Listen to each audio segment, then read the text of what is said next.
राम जी पढ़ने गए, क्या पढ़े? संस्कार पढ़े। प्रातः काल उठकर सबसे पहले माता पिता श्रेष्ठ जनों को प्रणाम करना है।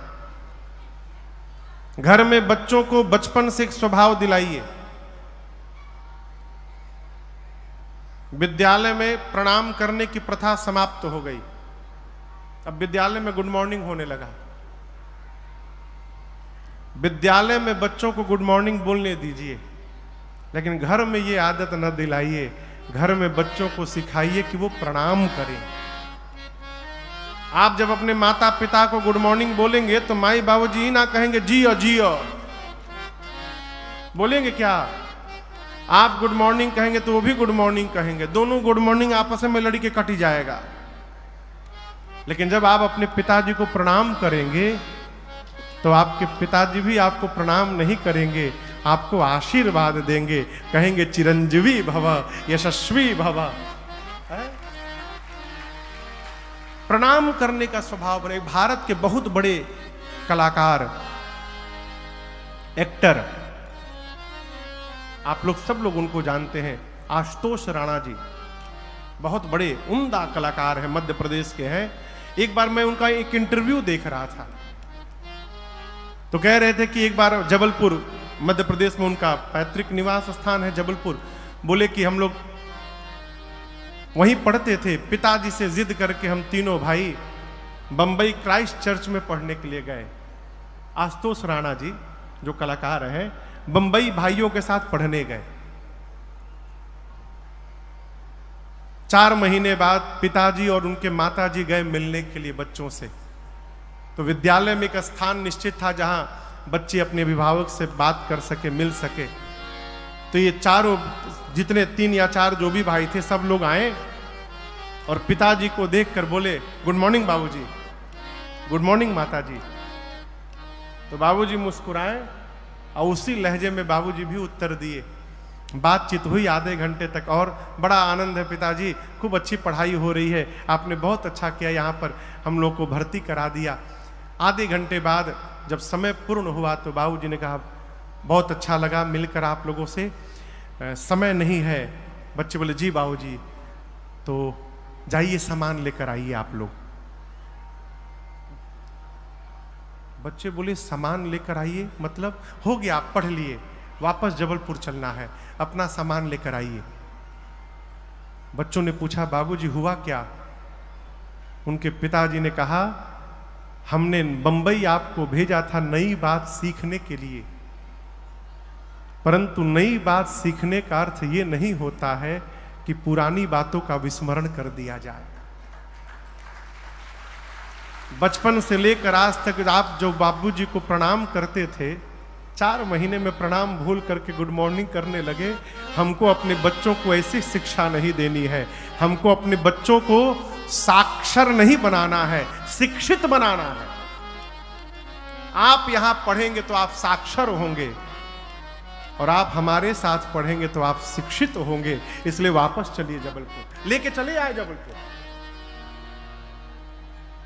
जीवन में कल परसों आपसे कह रहा था, शूर्पणखा ने रावण से कहा विद्या बिनु विवेक उपजाए, श्रम फल पढ़े किए और पाए।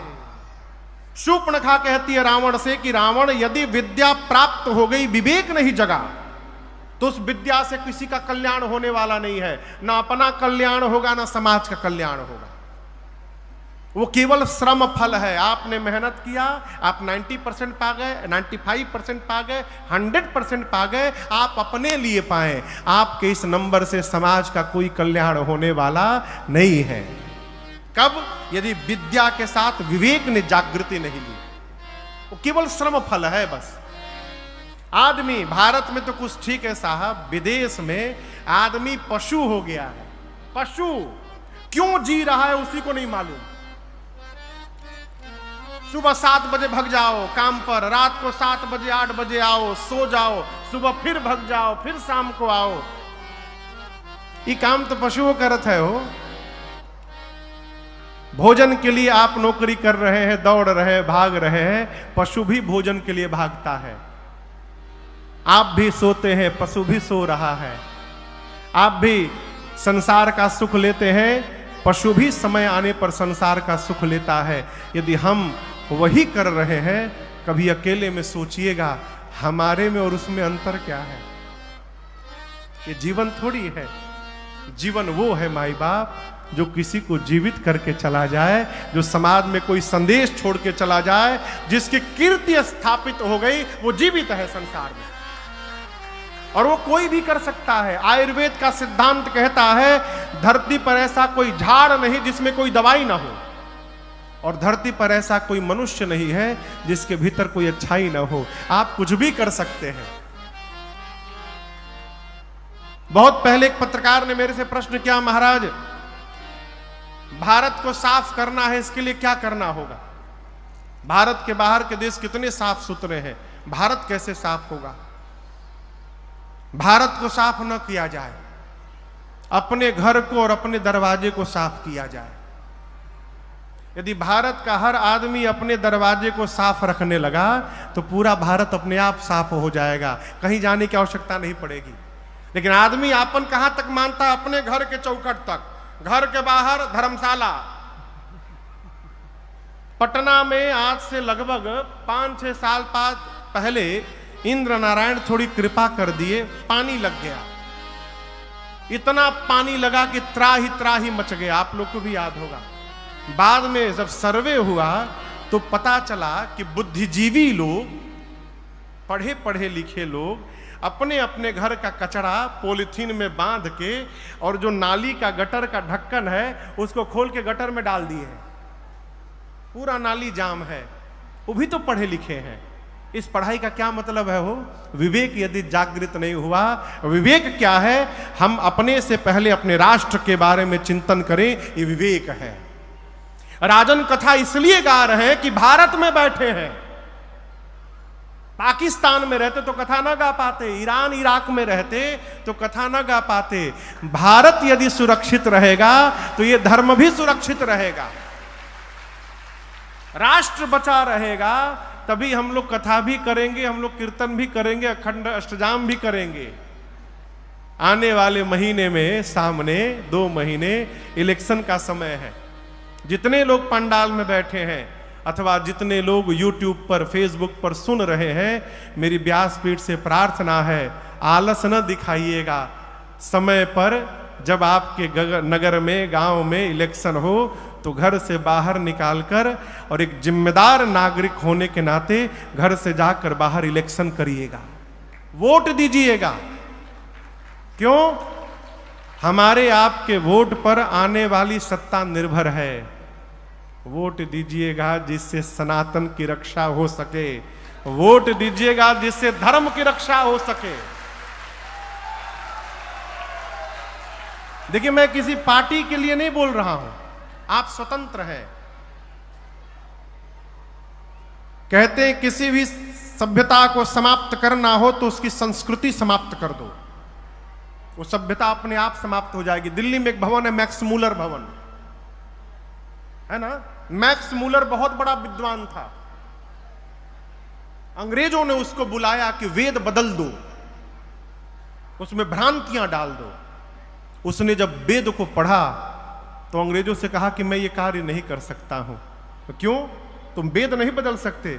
बोले इसको पढ़ा तो इस वेद ने मुझे बदल दिया, मैं इसको क्या बदलूंगा। हमारी संस्कृति यदि समाप्त हो गई तो हमको समाप्त होने में समय नहीं लगेगा। इसलिए वोट दीजिए जिससे आपके आने वाली पीढ़ी को, आपके आने वाले बच्चों को सनातन धर्म सुरक्षित प्राप्त हो। इसलिए उनको वोट देना आवश्यक है। समय पर निकलिए, मेरी प्रार्थना है, वोट दीजिए। अब गोस्वामी तुलसीदास जी महाराज कथा को लेकर गए कहां? बक्सर। बक्सर कहां बा? कौना दिशा में? सही दिखैले रहनी यहां। बक्सर, बक्सर पहुंचे। एमे कि बक्सर के केहू बा? ढेर लोग बैठल बा जी, वाह। बक्सर पहुंचे। अरे लागल बा बक्सर में मेला, देखे के हमार मनवा करेला। लागल बा बक्सर में मेला, देखे के हमार मनवा करेला। मनवा करेला हमर मनवा करेला हमर मनवा करेला। अरे लागल बाबक सर में मेला देख के हमर मनवा करेला।